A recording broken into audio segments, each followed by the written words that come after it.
Voilà, maintenant on en est rendu au tambour. Donc géré par le... Enfin, c'est le frein à main, quoi.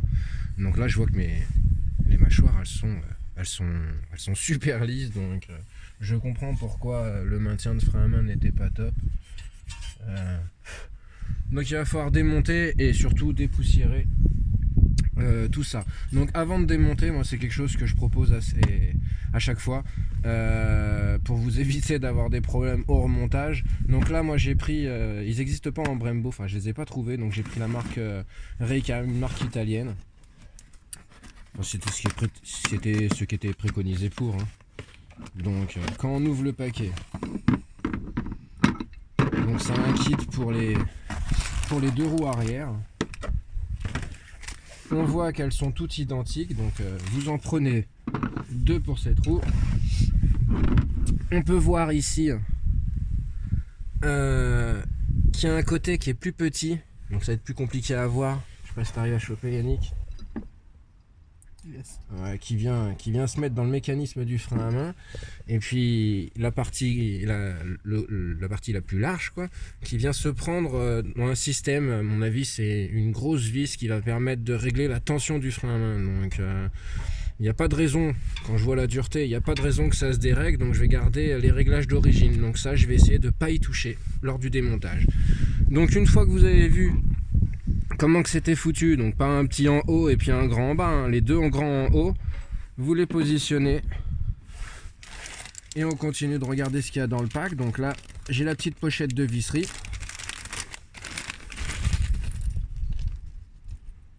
Voilà. Donc il va vous falloir deux ressorts, un ici et un là. Donc les petits ressorts. Donc on voit qu'ils vont être positionnés sur ce trou là. Ah, ça c'est sympa ça. Et sur ce trou là, qu'il va nous falloir un pion de ce côté là et de l'autre qui vont rentrer dans le ressort. Vous comprendrez après, en fait on vient rentrer dans la lumière. Et de l'autre côté ça va être pareil. Et puis ici il faudra tourner d'un quart de tour et tout sera fixé. La même chose sur l'autre. Mais c'est la dernière étape. Donc on va prendre un deuxième petit pion. Il n'y a pas de sens pour les ressorts. Donc ça je remets dans la boîte. Et ici, il y a un ressort de tension qu'il va falloir enlever. Et il y en a un autre en dessous. Là. Donc on peut remarquer que celui-ci, il est plus gros que celui du haut. Et celui du haut qui est beaucoup plus fin. Enfin beaucoup. Ça se voit. Et dans le pack, on voit qu'il y a deux tailles de ressorts. Donc un de chaque. Celui du bas. Enfin le petit du haut. On remarque qu'il est foutu comme ça. Donc moi je le positionne. C'est juste pour me donner une idée. Hein, pour pas que ça soit paumé. Hop. Hop. Hop. Et le gros, il est foutu. Si on regarde, il est foutu comme ça. Donc hop. Et hop. Une fois que ça c'est fait, je mets de côté. Et on va pouvoir démonter l'ancienne. Donc pour ce faire, je suis pas trop fan des ressorts. Je vais essayer de venir prendre le gros là. Avec un espèce de crochet. Alors ça c'est ce qui m'a été fourni quand j'ai acheté le trampoline de ma petite. Et ben c'est top. Donc même si c'est un peu gros, je pense que je vais peut-être pouvoir réussir, voilà, à le déclipser. Une fois qu'il est déclipsé, on le soulage. Et maintenant ça devrait être un peu plus simple pour le restant du démontage. Est-ce que je peux réussir à déclipser celui-ci? Ça me paraît compliqué ça. Il est fin, donc celui-ci, je vais essayer de le choper plus par l'autre côté, par l'intérieur, une fois que j'aurai démonté les petits taquets tournants là. Donc une clé Allen de 5, vous mettez dedans. Encore une fois, c'est un ressort, donc mettez pas le visage à ras. On pousse, on tourne et on vient soulager. Voilà, on voit que ça libère. Donc lui, je le lâche. Je regarde un petit peu comment que ça travaille. Ah, c'est des ressorts, je suis vraiment pas fan de ces conneries là. Donc bah, l'autre il s'est libéré tout seul. On va libérer le crochet, pareil. Prenez du recul, on pousse un quart de tour. Il va venir se libérer tout seul normalement. Voilà. Donc attention, on est toujours sous tension ici. Donc je vais voir si je peux. Voilà. Je peux le libérer et le poser. Donc ça doit être le système de tirage du frein à main qui va permettre quand on tire sur le câble. D'ailleurs ça m'arrange pas, si il est là. Le câble il est ici. Donc le frein à main est retiré. Enfin il est pas tendu.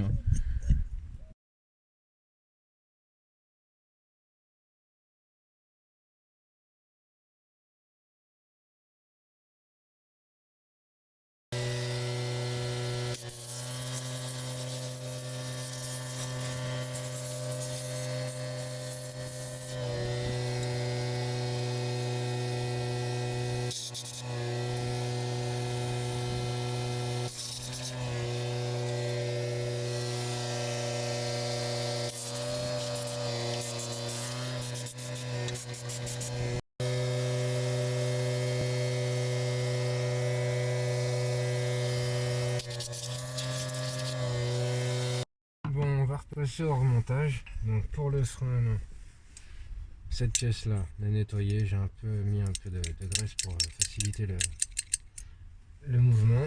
Il faut venir choper l'embout du câble dans cette griffe là pour refermer. Voilà. Je sais pas si tu arrives à voir. Ouais.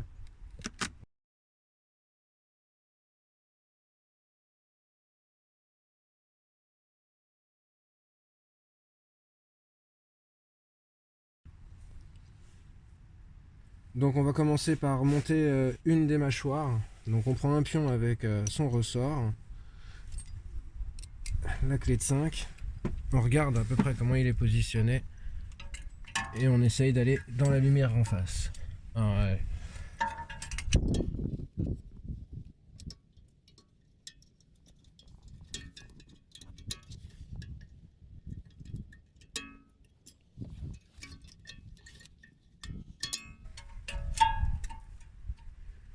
Voilà. Elle est en position.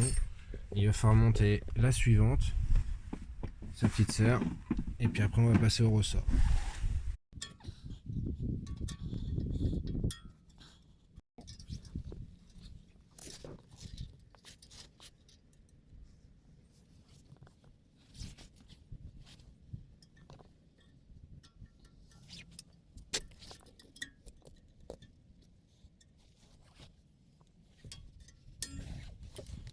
Voilà. Donc maintenant, tout le système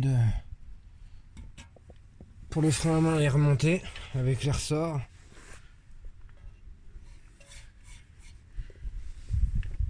À la limite, je vais tirer dessus, tu vas me dire si ça bouge l'ami. Vas-y.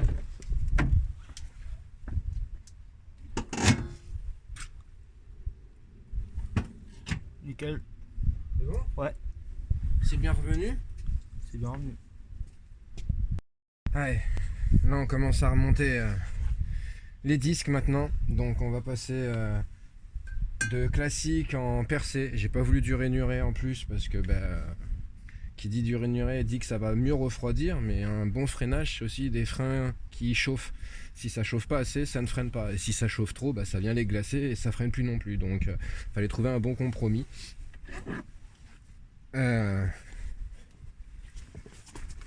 Donc c'est pas bien compliqué, il suffit de venir le remettre en position en mettant cet axe là sur la petite vis, c'est ce qui va permettre de le maintenir, et les 5 autres trous ce sont ceux pour fixer la jante.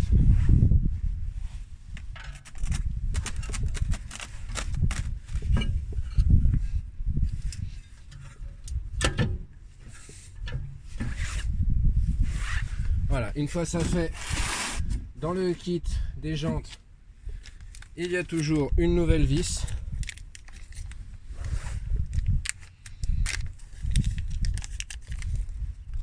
Donc ça tombe bien, c'est la même taille qu'avant. Autant dire, c'est du 6 de mémoire.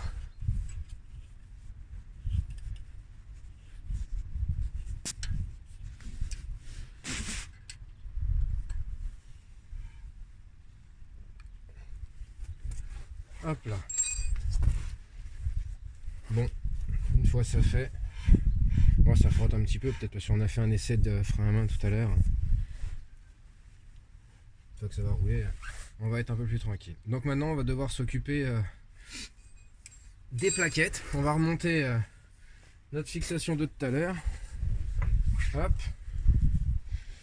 Je les ai pas entièrement nettoyés parce que je vais faire changer les pneus dans pas longtemps et je risque de faire une autre intervention sur les jantes, donc j'ai pas voulu perdre trop de temps non plus aujourd'hui à tout renettoyer. Puis je sais même pas si ça vaut réellement le coup, il faudrait lui refaire faire une peinture limite, mais c'est un autre chantier.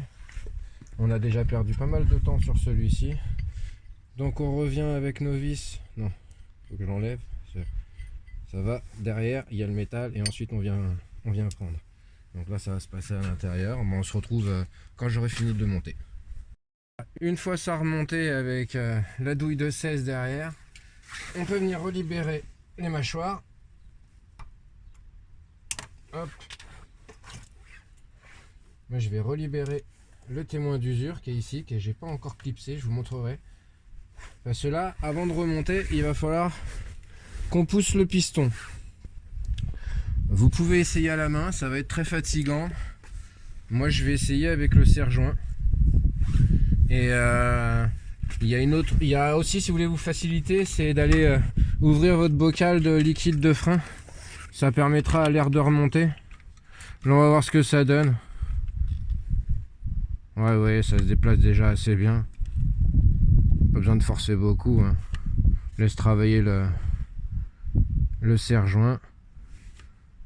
Là je vois que ça rentre plus. Je pense pas que ça soit un manque de force du serre-joint, mais plus que j'arrive en butée.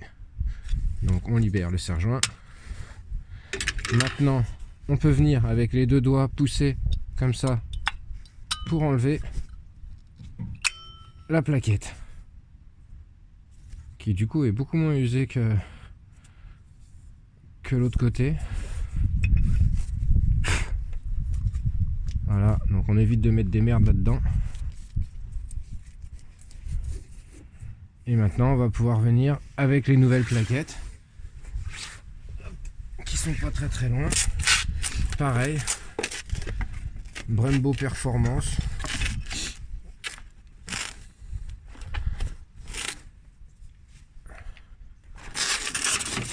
Si on veut comparer, il était temps, surtout pour l'autre côté, qui clairement avait été croqué. Ils n'ont pas été changés souvent, ou c'est pas la même qualité non plus. Après, à voir. Voilà. Donc, maintenant on va mettre les nouvelles. Celle-ci c'est très simple, hein. Vous venez la plaquer. Celle-ci c'est aussi simple. Vous venez la mettre ici. Alors vous regardez. Hop. Ici. Il y a une petite encoche avec un épaulement. Ça sera pour venir mettre le capteur dedans. Il va venir se clipser à l'intérieur. Et puis quand la plaquette va s'user, au bout d'un moment, ça va venir bouffer le plastique. Et ça va venir toucher le métal et donner l'indicateur que vos plaquettes sont usées. Donc elle, on la remet simplement en se mettant en face. Pousser des deux côtés en même temps. Enfin, il n'y a pas besoin d'une grosse force. Il faut juste pousser droit.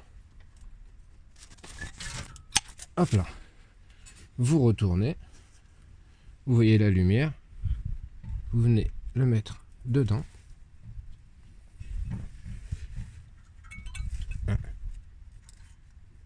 Je sais pas si je suis mis. Non.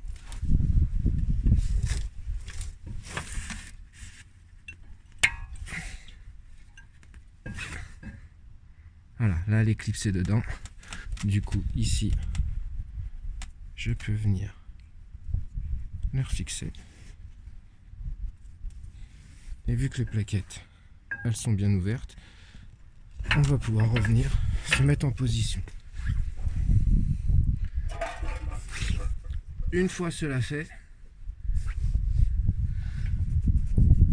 vous reprenez vos petits pions que vous avez nettoyés et on les remet dans leurs emplacements, donc un en haut et un en bas. Au début il y a un joint, donc n'hésitez pas à pousser. Là on est à peu près embuté, je sens plus le mouvement du joint. vous positionnez l'autre de la même manière. Il n'y a plus qu'à les serrer. On se retrouve une fois fait. J'ai fini de visser les deux tiges. On pense à remettre les bouchons. Hop. Hop. Tout est bien fixé. Moi, je me suis permis de mettre un riselant. C'est très bien qu'on en parle comme ça. Je laisse pas traîner la queue du riselant. J'aime pas qu'elle est tombée. On regardera ça tout à l'heure. C'est parce qu'il va l'empêcher de rouler. Et maintenant la dernière pièce, parce que ça bouge encore un petit peu, c'est celle-ci. C'est celle-ci. Et là du coup, pareil, attention à vos doigts, hein. Il faut venir pousser. Alors moi j'ai tendance à venir essayer de la rentrer tout de suite sur un des angles, voilà, comme ça. Et il reste plus qu'un côté à faire. Donc vous pouvez vous aider dans le tournevis. Voilà. Il reste plus qu'à rentrer ce côté là.